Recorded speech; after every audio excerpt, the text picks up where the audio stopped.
Mga kapugo, panoorin niyo itong video na to.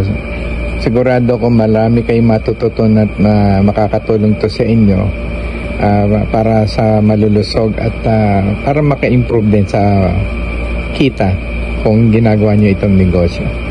So ito pong inyong pinapakain na commercial feeds, meron po ba kayong inihahalo na iba pang mga vitamins o gamot? Actually, sa ngayon wala nang akong ibang inihahalo kundi ano lang, yung atobi nga lang. Dati yung gamot na yung mga antibiotic ganon. Tapos nga nakita ko rin sa TV yung atobi, saka nabasa ko sa mga magazine na sabi nga maganda, so sinubukan ko. Kanya ngayon wala na akong ibang nilalagay kundi atobi na lang. Dati po yung ibang gamot ang ginagamit ko, ang napansin ko sa ngayon naging matipid sila sa sa pagkain sa feeds, kasi ang atobi nihahalo ko sa kanilang inumin.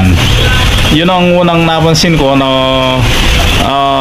halos naging matipid sila sa pagkain ng feeds. Tapos sa sarili kong pag-aaral, yun na bali mas tumipid pa po dahil lalo sa feeds niya, yung pagkain nila Ilan po ang natipid ninyo sa feeds?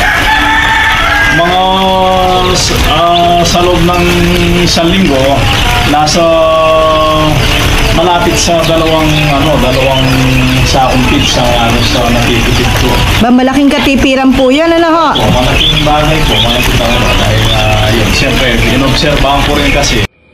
Kaya mga kapugo, subukan nyo kasi experience ko sa pagpupugo, livability ko mataas, production ko ng itlog mataas din, laying period ko mas humaba, pati amoy ng dumi nabawasan, pati na ang langaw.